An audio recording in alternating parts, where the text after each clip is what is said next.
The morning started like any other on the frontier colony of New Haven. Marcus Chen was teaching his 8-year-old daughter Emma how to track deer prints in the muddy ground near their homestead when the sky suddenly turned dark, not with clouds, but with something far worse. The massive shadow fell across their small farm as a ship materialized overhead. It wasn't like the sleek human vessels that occasionally visited their remote world. This thing was enormous, easily the size of a city block, with strange angular surfaces that seemed to bend light around them. Purple energy crackled along its hull in patterns that hurt to look at directly. "Daddy, what is that?" Emma whispered, her small hand gripping his calloused fingers tightly. Marcus had seen ships like this before, though never this close to human space. Zilithian Empire vessels, the most powerful military force in this galaxy, or so they claimed. He'd encountered them during his military service, back when he was someone very different than the quiet farmer his neighbors knew. "Emma, I need you to run to the house right now. Go to the basement and hide in the emergency shelter like we practiced. Don't come out until I come get you, understand?" But before Emma could move, beams of that same purple energy lanced down from the ship. Not weapons, Marcus realized with growing horror. Tractor beams. They wrapped around his daughter like glowing ribbons, lifting her slowly into the air despite her terrified screams. "Daddy, help me!" Marcus lunged forward, his farmer's overalls forgotten as his body moved with the fluid precision of his old life. He leaped higher than any normal human should have been able to, his enhanced muscles launching him almost 10 feet up toward his floating daughter. His fingertips brushed her shoe before the beam accelerated, yanking her up toward the ship's belly. The ship's hull opened like a flower, revealing the metal interior within. Emma disappeared inside, and then the opening sealed shut. The massive vessel began to rise, its engines humming with power that made the ground vibrate. Marcus stood in his muddy field, watching his daughter disappear into the sky, and felt something cold and terrible settling in his chest. Something he'd buried years ago when he'd retired from his previous life. Something his old unit commander had once called the quiet before the storm. His neighbors started arriving within minutes. The Hendersons from the next farm over, old Pete from the general store, even Mayor Collins from town. They all stood looking up at the sky where the ship had vanished, talking in worried whispers about what it meant that the Zilithians had come to their little corner of space. "Marcus, I'm so sorry," Mayor Collins said, putting a hand on his shoulder. "We'll contact the Colonial Defense Force right away. File a formal complaint through proper channels. The Empire has treaties about this sort of thing." Marcus said nothing. He was calculating distances, travel times, fuel requirements. The ship had been massive, which meant it was probably a dreadnought class. Those didn't travel alone. It would rendezvous with a fleet somewhere, probably at one of their staging areas. The nearest Zilithian military base was 3 systems away, but they had listening posts scattered throughout this sector. "The Defense Force will handle this," Collins continued. "You have to trust the system, Marcus. We can't just go starting an incident with the Empire." "How long?" Marcus asked quietly. "What?" "How long will it take the Defense Force to file paperwork, send it through channels, wait for a response from the Empire, and get Emma back?" Collins shifted uncomfortably. "Well, these things take time. Diplomatic protocols, you understand, could be months, maybe a year or 2. But they'll get her back eventually." Marcus nodded slowly. Then he turned and walked back toward his house, leaving the crowd of neighbors calling after him. Inside his modest farmhouse, Marcus went to his bedroom and moved the bed aside. Underneath was a loose floorboard that he pried up with careful fingers. The space beneath contained things he'd hoped never to touch again. His old military identification tags made of metal that could cut through most alien armor, a data pad with encrypted contact information for people who owed him favors, and most importantly, a small metal cylinder about the size of a pen. He pressed his thumb to one end of the cylinder and held it up to his eye. The device scanned his biometrics, confirmed his identity, and projected a holographic interface that only he could see. His old military files appeared in the air before him, classified at levels that officially didn't exist. Staff Sergeant Marcus Chen, 4th Special Operations Division. Specialist designation, long-range precision elimination, tour of duty, classified. Confirmed eliminations, classified. Current status, inactive reserve. Marcus hadn't looked at those files in 8 years. Not since he'd retired after his last mission and moved to New Haven to start a quiet life with his wife Sarah. Sarah, who had died 2 years ago from the lung sickness, leaving him to raise Emma alone on their small farm. He scrolled through the files until he found what he was looking for. Operation Distant Thunder, his final mission. He'd been tasked with eliminating a Zilithian general who was coordinating attacks on human colonies. The shot had been impossible by any reasonable standard. 2 miles through an atmospheric storm, accounting for 3 different gravitational fields, and the rotation of the space station where the target was located. Marcus had made the shot. 1 bullet, 1 target, war over. The Zilithians had put a price on his head that could buy entire star systems. They'd never found out his real identity, but they knew someone out there could kill their leaders from distances they couldn't even detect. It had made them more careful, more paranoid. Some said it had prevented a full-scale war. Now they had his daughter. Marcus closed the files and accessed a different database. Current Zilithian fleet positions, updated through intelligence networks that his old unit still maintained. He found the ship that had taken Emma within minutes, IZS Sovereign's Edge, a Judgment-class dreadnought under the command of Admiral Vexthor. Currently en route to the Kepler Nexus, a major Zilithian military hub. The ship would arrive at Kepler Nexus in 72 hours. Once there, Emma would be transferred to a prison facility or worse. The Empire had a reputation for using human children in their genetic experiments, trying to understand what made humans so resilient compared to other species they'd conquered. 72 hours. That didn't give Marcus much time. He activated another program on the device, one that connected him to a secure communication network. Within seconds, a familiar voice answered. Well, if it isn't Ghost 6 Actual. Thought you were dead, Chen." The voice belonged to Colonel Patricia Hayes, his old commanding officer. She'd been promoted twice since Marcus left the service, and now ran one of the most classified programs in human space. "They have my daughter, Patricia." There was silence for a long moment. Then, "Zilithians?" "Admiral Vexthor, the Sovereign's Edge. They're taking her to Kepler Nexus." "Marcus, you know I can't authorize any kind of official response. If we move against the Empire directly, it could start a war. I'm not asking for official authorization." Another pause. "What are you asking for?" "Transport to the Kepler system, equipment, information, and maybe someone to watch the farm while I'm gone." "You're talking about infiltrating the most heavily defended military base in Zilithian space. Alone. To rescue one little girl." "Yes." "Marcus, even if you could get past their defenses, even if you could find her and get her out, you'd never make it back alive. Their entire fleet is stationed there. Hundreds of ships, thousands of soldiers, weapons that can crack planets." "I know." Hayes was quiet for so long that Marcus thought the connection had been lost. Finally, she spoke again, her voice much softer. "She's all you have left, isn't she?"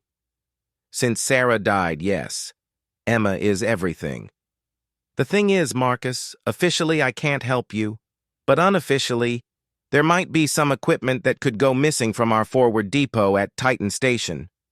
Maybe a fast ship that needs to be moved to a new location. Possibly some intelligence data that accidentally gets transmitted to the wrong recipient." Marcus felt something that might have been relief if it weren't buried under so much cold determination. "What's the catch?" "No catch. But I want to be clear about something. Once you do this, there's no coming back to your quiet farming life. The Empire will know it was you. They'll never stop hunting you. They took my daughter, Patricia. They forfeited any right to safety when they did that. All right. Get to Titan Station within 24 hours. There'll be a ship waiting for you in Docking Bay 7. Call sign Whisper's Edge. Everything you need will be aboard. Thank you. Don't thank me yet. Marcus? What you're planning to do, it's going to remind people why they used to fear humans. Why other species look at us and see something they don't understand. You ready for that? Marcus thought about Emma's terrified face as she was pulled up into that ship. Yes. He ended the connection and began moving through his house with methodical efficiency. He packed light, a few changes of clothes, some food, a photo of Emma and Sarah together. Everything else he left exactly as it was. If he didn't come back, he wanted the house to be ready for Emma's return. Before leaving, he walked through Emma's room one last time. Her stuffed animals were arranged on her bed exactly how she liked them. Her drawings were taped to the walls, colorful pictures of their life on New Haven. Pictures of him teaching her to fish, of them working in the garden together, of their family when Sarah had still been alive. On her desk was a drawing she'd made just the week before. It showed a man standing on a hill, holding a long stick.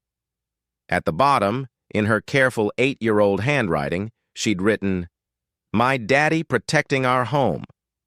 Marcus picked up the drawing and folded it carefully into his pocket. The trip to Titan Station took 18 hours aboard the civilian transport.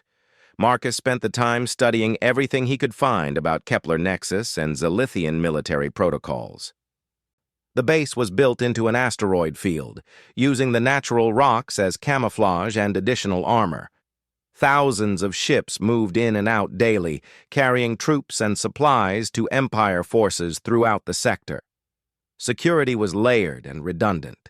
Energy shields that could stop battleship cannons, sensor networks that could detect a fly from 1,000,000 miles away, automated defense platforms that could track and destroy hundreds of targets simultaneously. It would have been impossible for an army to assault. But Marcus wasn't an army. He was something the Empire's security systems had never been designed to stop. One angry father with specific skills and nothing left to lose. Titan Station was exactly as Hayes had promised. Docking Bay 7 contained a sleek black ship that barely registered on sensors. Inside, Marcus found equipment that made his old military gear look like children's toys. A rifle that could adjust its own ammunition for any target. Armor that could bend light around itself. Electronic countermeasures that could make him invisible to most detection systems. But most importantly, he found updated intelligence on the Sovereign's edge and its destination. Emma was confirmed to be aboard, held in the ship's detention section. Admiral Vexthor was indeed planning to transfer her to the research facilities at Kepler Nexus. Marcus spent 3 hours studying the intelligence data, memorizing every detail of the base layout and the ship schedules.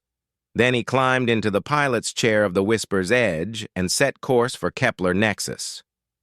As the ship jumped to hyperspace, Marcus looked at Emma's drawing one more time. Then he began preparing himself mentally for what was coming. He'd been retired for 8 years, but some skills never faded, some instincts never dulled. The Zilithian Empire was about to learn why humans had earned their reputation as the most dangerous species in the galaxy. They were about to discover what happened when you threatened the one thing a human father cared about more than his own life. The hunt had begun. The Kepler Nexus hung in space like a metallic spider web stretched across the asteroid field. Even from a distance of 10 million kilometers, Marcus could see why the Zilithians considered it impregnable. Massive dreadnoughts moved between the rocks like whales swimming through a reef, their hulls bristling with weapon arrays that could sterilize entire planets. The Whisper's Edge drifted silently among the outer asteroids, its stealth systems making it invisible to the Empire's sensors. Marcus had been watching the base for 16 hours, studying patrol patterns and identifying weaknesses. To most observers, the Nexus would look like a solid wall of defenses, but Marcus had learned long ago to see what others missed. Every system had flaws. Every routine had gaps. The trick was finding the one moment when all the pieces aligned. His opportunity came during the shift change of the outer patrol.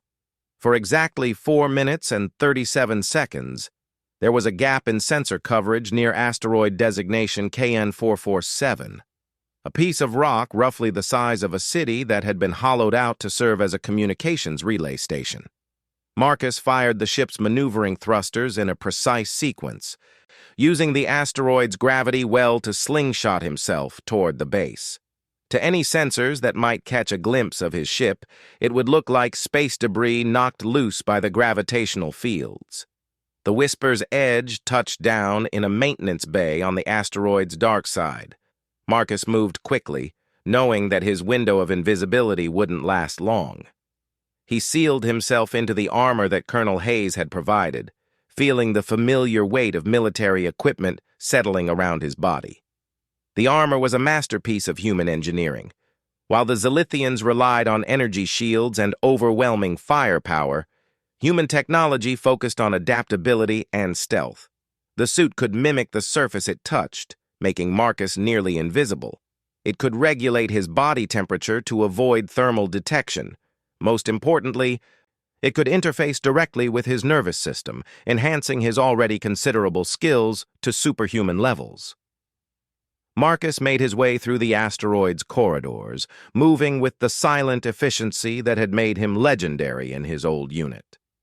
The facility was lightly staffed, mostly automated systems, and a few technicians who never bothered to look up from their screens. He accessed a computer terminal and plugged in a data spike that contained some of humanity's most advanced hacking programs. Within seconds, he had access to the entire Nexus communication network. Ship schedules, security protocols, personnel files, everything he needed to plan his next move. The Sovereign's Edge was docked at the main facility, undergoing routine maintenance before departing for the Empire's core worlds. Admiral Vexthor was aboard, supervising the transfer of his human prisoner to the research division.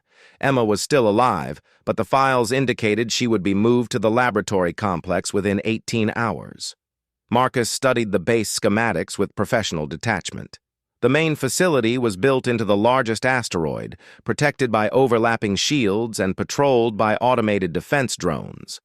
The docking bays were heavily monitored, making direct approach impossible.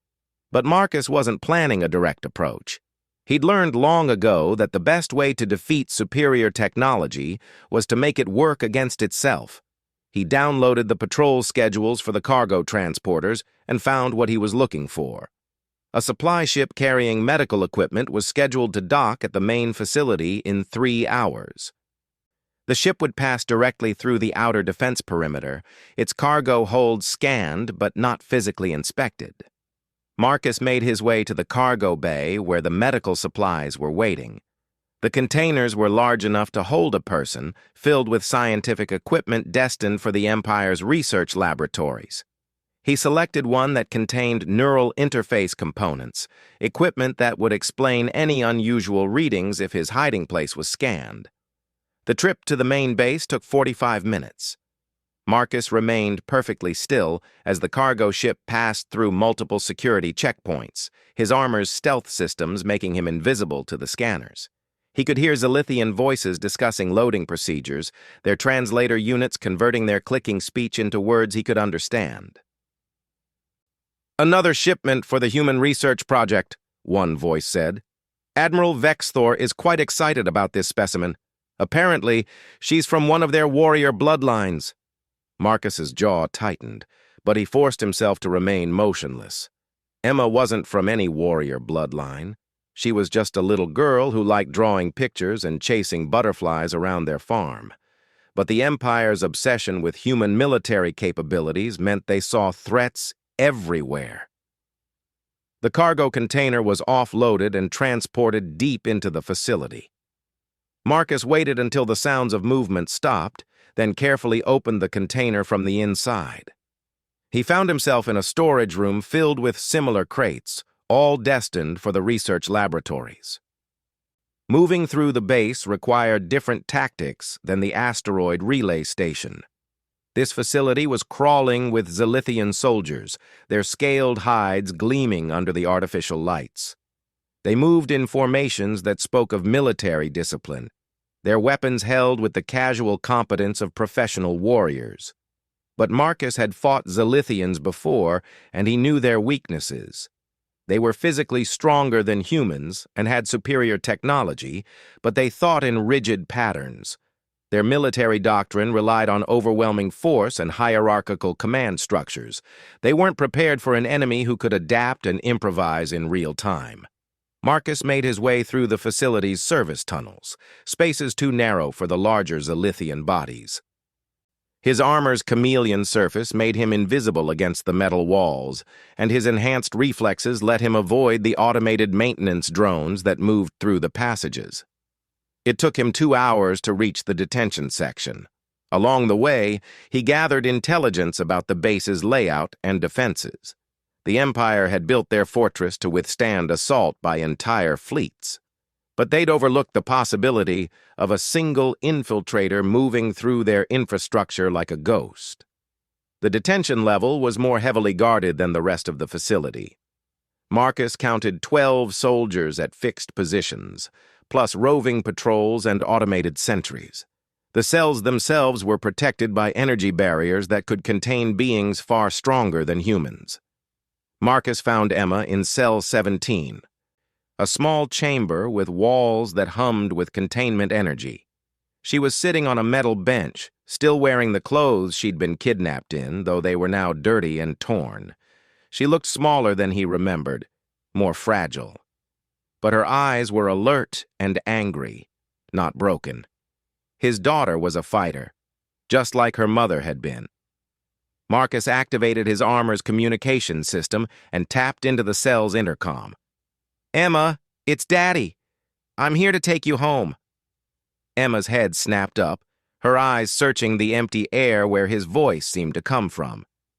"Daddy, where are you?" "I'm right here, sweetheart. I'm wearing special armor that makes me invisible.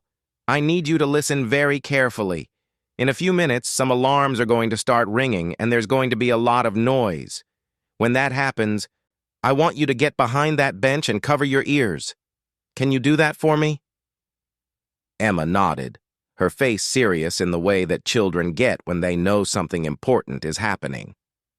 "Are you going to fight the monsters, Daddy?" Marcus thought about the Zilithian soldiers outside, with their advanced weapons and superior numbers. "Yes, sweetheart. I'm going to fight the monsters." "Will you win?" Marcus looked at his daughter through the energy barrier, remembering her drawing of him protecting their home. "Yes, Emma. Daddy always wins." He moved away from the cell and began preparing for what came next. The detention level's security was too tight for a subtle approach. He would have to create enough chaos to cover his escape, which meant revealing his presence to the entire base. Marcus made his way to the level's main power distribution center, a room filled with the humming machinery that kept the containment systems running. He attached shaped charges to the primary power couplings, small explosives that would overload the entire grid when detonated. Then he positioned himself in the main corridor outside the detention block and activated his rifle. The weapon materialized in his hands, its surface shifting to match his armor's camouflage. The rifle was a work of art, capable of firing ammunition that could punch through starship armor or deliver precisely calibrated stun charges. Marcus took a deep breath and triggered the explosives. The power grid died instantly, plunging the detention level into emergency lighting.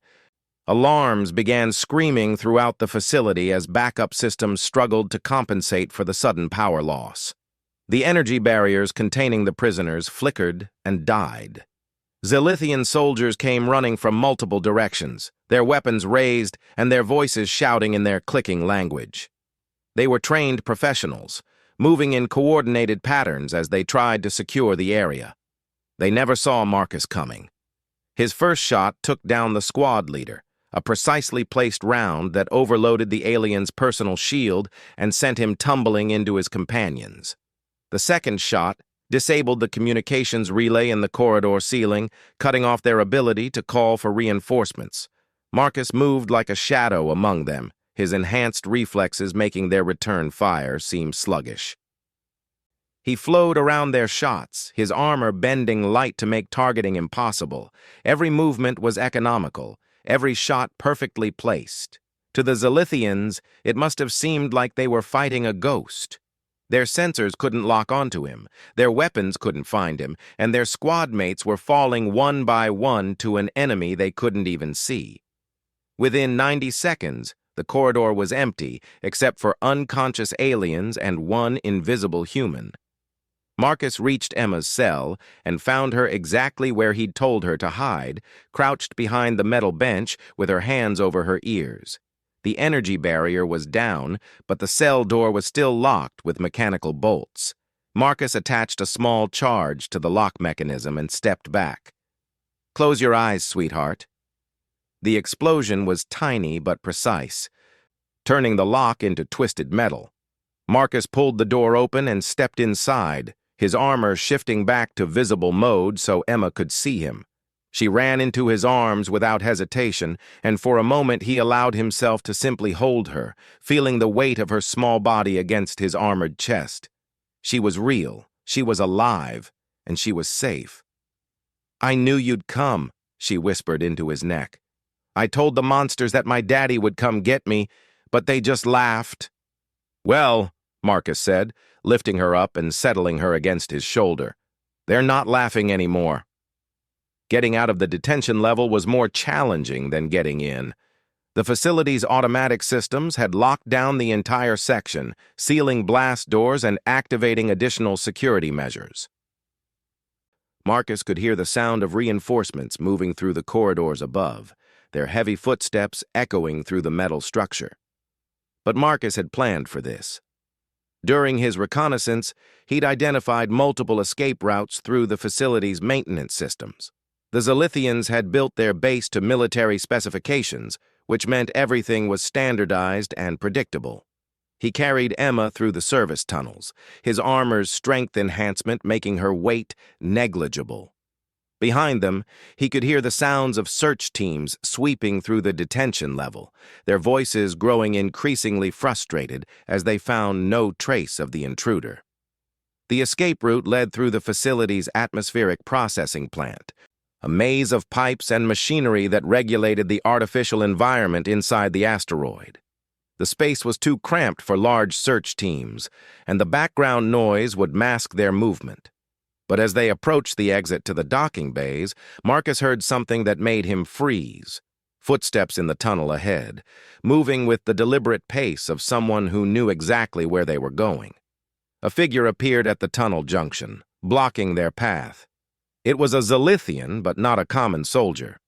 This one wore the elaborate armor of a high-ranking officer, and the neural crest on his scaled head was decorated with the insignia of an admiral, Admiral Vexthor himself. "The legendary human ghost," Vexthor said in accented English, his translator implant giving his words a mechanical quality. "I must admit, your reputation does not match your appearance. I was expecting someone more imposing." Marcus set Emma down gently behind him, keeping his body between her and the alien officer. "Admiral, you killed 17 of my soldiers getting to this point.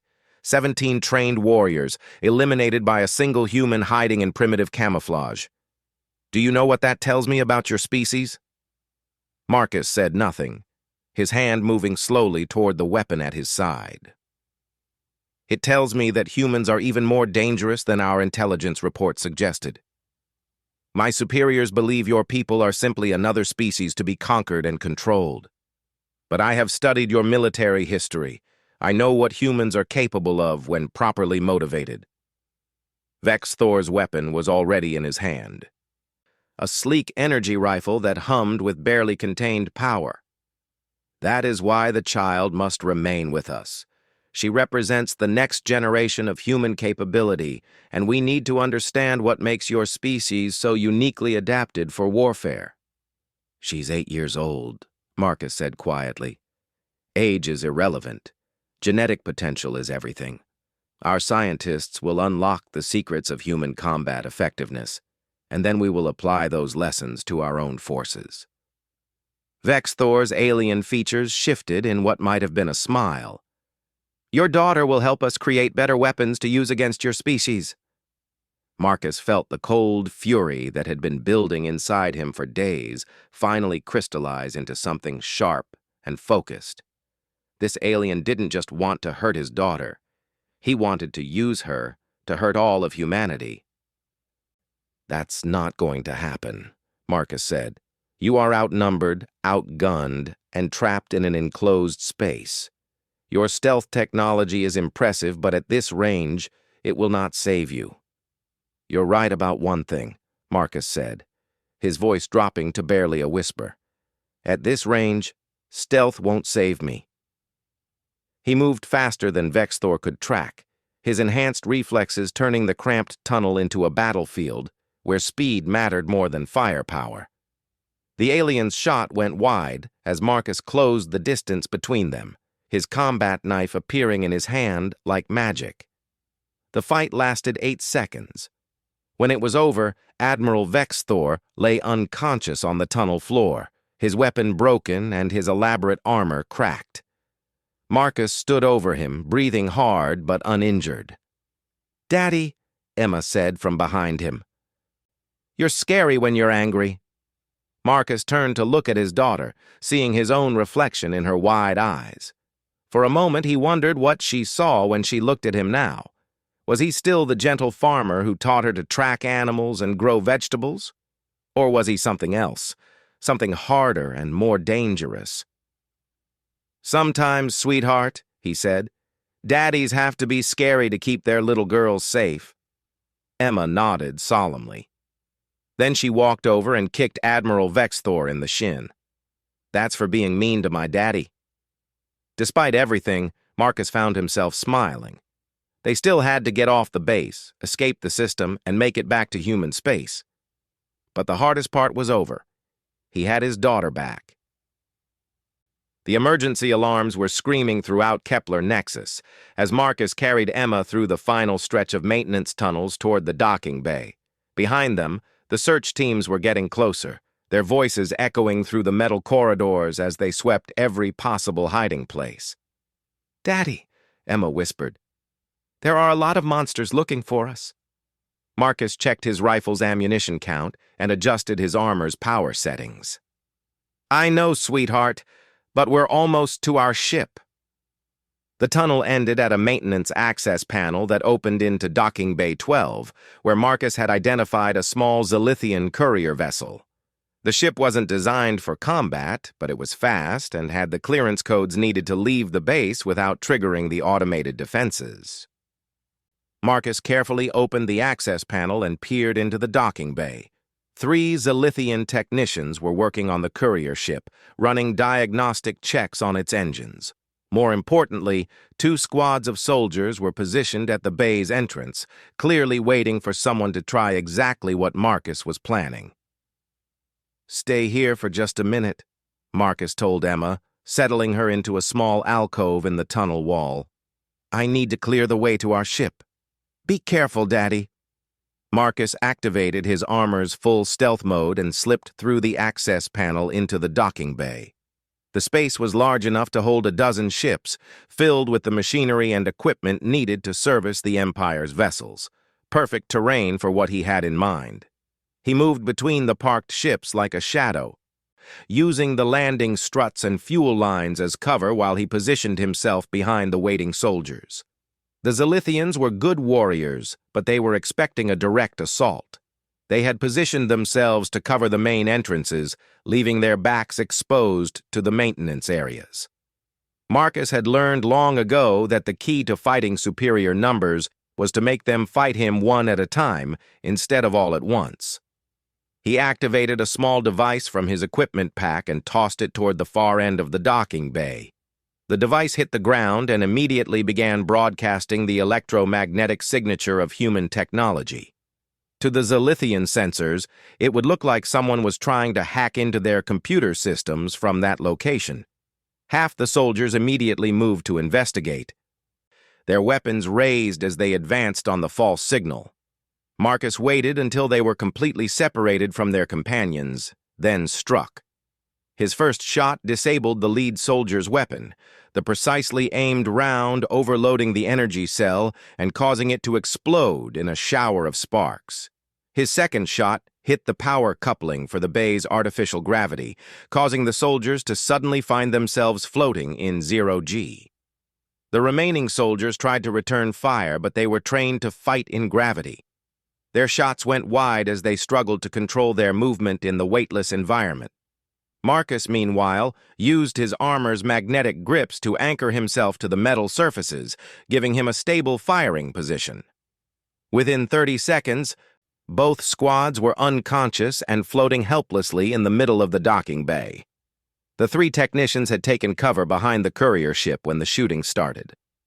Marcus could hear them calling for backup on their communication devices, their voices filled with panic as they tried to explain what had happened. "Unknown attacker in docking bay 12, one of them was saying. "Heavy weapons fire, multiple casualties. We need immediate assistance." Marcus moved toward the ship, his rifle trained on the technician's hiding place. "Come out with your hands visible," he called in the Zilithian language, his armor's translator converting his words into their clicking speech. The three aliens emerged from behind the ship, their scaled hands raised in surrender. They looked terrified, their large eyes darting around the docking bay as they searched for the source of the voice. "Who are you?" one of them asked. "What do you want?" Marcus deactivated his stealth mode, materializing in front of them like something from their nightmares. His armor was black as space, covered with the scorch marks and scratches of battle. His rifle was aimed directly at them, steady as a rock despite the zero gravity. "I'm a father who wants his daughter back," Marcus said, "and you're going to help me get her off this base." The lead technician, an older Zilithian with scarred hide that spoke of years of military service, studied Marcus with professional interest. "You're the human who infiltrated the detention level. The one they're calling the Ghost, among other things. Our intelligence report said you were a farmer." Marcus smiled grimly behind his helmet. "I used to be other things before I was a farmer." The technician's neural crest flicked in what Marcus recognized as a sign of understanding. "Ah, you are one of their warriors. That explains much. I need this ship fueled and ready for immediate departure. Can you do that? Or do I need to find someone else?" The three Zilithians exchanged glances. Marcus could see the calculation in their eyes, weighing their fear of him against their loyalty to the Empire. The older technician seemed to reach a decision. "The ship is already fueled and ready," he said. "We were preparing it for a reconnaissance mission. But human, you must understand, even if you escape this base, you will never make it out of the system. Our fleet will intercept you within minutes. Let me worry about that." Marcus kept the technicians covered while he retrieved Emma from the tunnel. She looked around the docking bay with wide eyes, taking in the floating soldiers and the damaged equipment. "Did you win, Daddy?" "We're not done winning yet, sweetheart." He helped Emma climb into the courier ship's passenger compartment, then turned back to the technicians. "I'm going to need you to do one more thing for me. In exactly 5 minutes, I want you to tell your commanders that you saw me heading for Docking Bay 7 in a stolen maintenance pod." "You want us to give them false information?" "I want you to buy my daughter and me enough time to clear the immediate defense perimeter." The older technician considered this. "And if we refuse?" Marcus's rifle shifted slightly, its barrel now pointing directly at the alien's center mass. "Then you won't be around to worry about what happens next." The technician's neural crest flicked again. Very well. 5 minutes. Marcus sealed himself and Emma into the courier ship and activated its systems. The vessel was smaller than the Whisper's Edge, but more advanced, built with Zilithian technology that was centuries ahead of most human ships. He guided the ship out of the docking bay and into the crowded space around Kepler Nexus. Hundreds of vessels moved through the area at any given time, cargo haulers and patrol ships and massive dreadnoughts all following carefully coordinated flight paths. For the moment, Marcus's ship looked like just another courier moving through the traffic. But that wouldn't last long. As soon as the base's commanders realized what had happened, every ship in the system would be hunting for him. "Daddy, look at all the spaceships," Emma said from her seat beside him, pressing her face against the viewport. Marcus followed her gaze and felt his heart sink. The Zilithian fleet was even larger than the intelligence reports had indicated. Dozens of capital ships hung in space like metallic mountains, their hulls bristling with weapons that could reduce planets to ash. Even if he could outrun them, which was unlikely in a stolen courier ship, there was no way to fight through that many vessels. He needed a different approach. Marcus activated the ship's communication system and accessed the base's traffic control network. Within seconds, he was listening to the chatter between the various ships and command centers, looking for any advantage he could exploit. "All units, be advised," a voice was saying. "We have a security breach in progress. Unknown hostile has escaped detention level with high-value prisoner. Suspect is believed to be using stolen maintenance equipment." "Traffic control. This is Patrol 7. We're showing a maintenance pod that launched from Bay 7 approximately 3 minutes ago. Should we intercept?" "Negative, Patrol 7. Maintain current search pattern. Focus on the outer perimeter." Marcus smiled grimly. The technicians had kept their word, sending the search teams to the wrong location. But that diversion wouldn't last much longer. Soon the base's computers would realize that a courier ship was also missing. And then every sensor in the system would be looking for him. He needed to disappear, and he had an idea about how to do it. Marcus guided the courier ship toward the edge of the asteroid field, where the larger rocks created sensor shadows that could hide smaller vessels. But instead of trying to hide among the asteroids, he flew directly toward one of the massive dreadnoughts that was patrolling the perimeter. "Daddy, that's a really big ship," Emma said nervously. "Yes, it is, and that's exactly why we're going to get very close to it." The dreadnought was the IZS Eternal Conquest, a kilometer-long monster that carried enough firepower to sterilize entire star systems. Its hull was covered with sensor arrays and weapon mounts, making it look like a floating city of death. Marcus brought the courier ship to within a few hundred meters of the dreadnought's hull, close enough that the larger ship's own sensors would have difficulty distinguishing between the two vessels. To anyone monitoring the area, it would look like the courier ship had simply vanished. "All ships be advised," the traffic control voice was saying. "We now have confirmation that courier ship 77 Alpha has been stolen. Repeat, courier ship 77 Alpha is stolen and considered hostile." Marcus could hear the Zilithian patrol ships responding to the alert, their commanders coordinating a systematic search of the entire system. But they were looking for a ship flying alone through space, not one hiding in the shadow of their own dreadnought. "Daddy," Emma asked, "why are the monsters so angry?" Marcus thought about Admiral Vex Thor's words about using human children to create better weapons. Because they thought they could take something that didn't belong to them, and they're learning that was a mistake. "Are we going to go home now?" "Soon, sweetheart. First, we need to get past all these ships." Marcus waited until the search pattern brought the Eternal Conquest close to the edge of the system, where the gravitational fields were weaker and hyperspace jumps were possible. Then he activated one of the devices Colonel Hayes had included in his equipment package.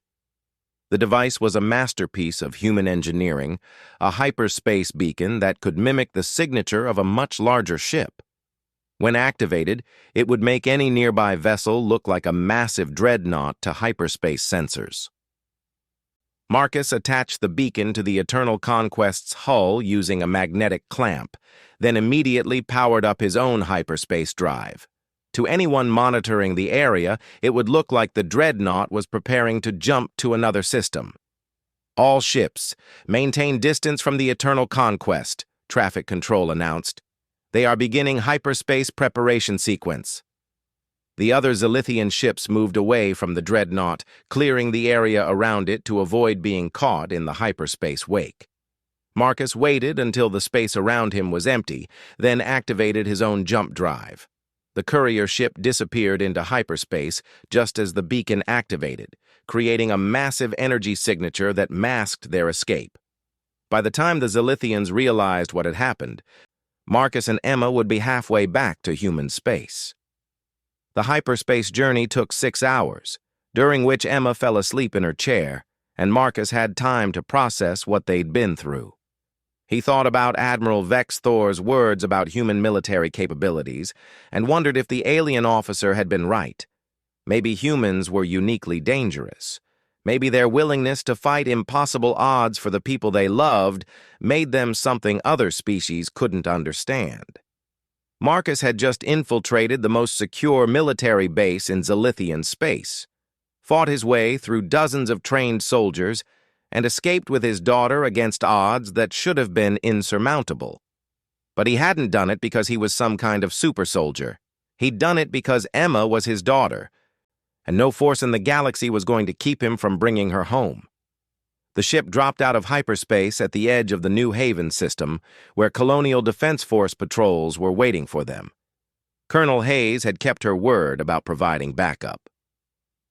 "Unknown vessel, this is CDF Vigilant," a familiar voice said over the communication channel. "Identify yourself and state your intentions." "Vigilant, this is Ghost 6 Actual. Requesting immediate escort to New Haven." There was a pause, then, "Ghost 6, this is Commander Rodriguez. Good to hear your voice, sir. We have orders to provide full escort and medical support if needed." "Negative on medical support. Cargo is secure and unharmed." "Copy that. Welcome home, sir." The trip back to New Haven took another 2 hours, with the Defense Force ships maintaining a protective formation around the stolen courier ship. When they finally landed at the small spaceport outside Marcus's hometown, half the colony was waiting for them. Emma ran down the ship's ramp and straight into the arms of their neighbors, chattering excitedly about their adventure, while the adults looked at Marcus with a mixture of awe and uncertainty. Mayor Collins approached him cautiously. "Marcus, we heard reports that there was some kind of incident at a Zilithian military base. The Empire is claiming that terrorists attacked their facilities." Marcus removed his helmet and looked around at the gathered crowd. These were good people, farmers and shopkeepers who had welcomed him into their community 8 years ago. They'd known him as a quiet man who grew vegetables and raised his daughter alone after his wife died. Now they were seeing something else, and he could read the questions in their eyes. "There was no terrorist attack," Marcus said quietly. "A father went to get his daughter back. The Empire is demanding that we turn over whoever was responsible. They're threatening economic sanctions if we don't cooperate." Marcus nodded. He'd expected this. "I'll be leaving New Haven tonight. Emma and I will find somewhere else to live." "Now hold on," old Pete from the general store said, stepping forward. "This community takes care of its own.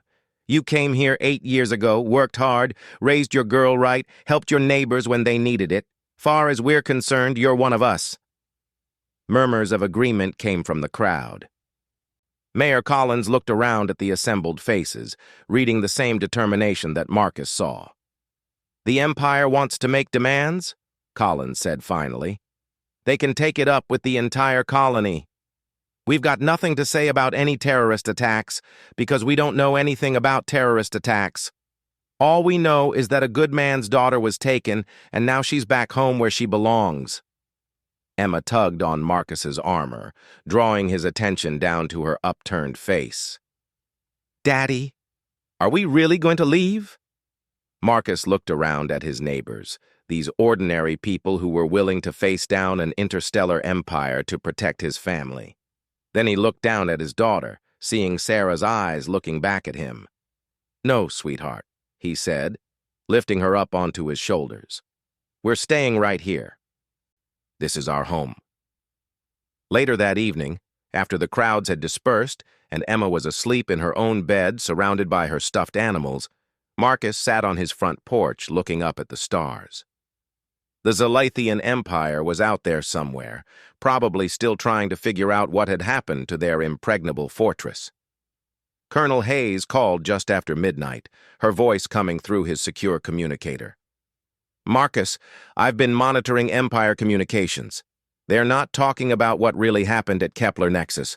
Official reports just say there was a malfunction in the detention system. They're embarrassed. More than that, they're scared. The idea that a single human could do what you did, it's shaking their confidence in their own security. Some of their military commanders are calling for increased research into human psychological warfare capabilities." Marcus smiled grimly. "Good. Maybe they'll think twice before taking another human child." "There's something else. Admiral Vexthor survived your encounter, but he's been relieved of command. Apparently, he's been telling anyone who will listen that humans are too dangerous to be left unsupervised. His superiors think he's suffered some kind of psychological break." "What do you think?" Hayes was quiet for a moment.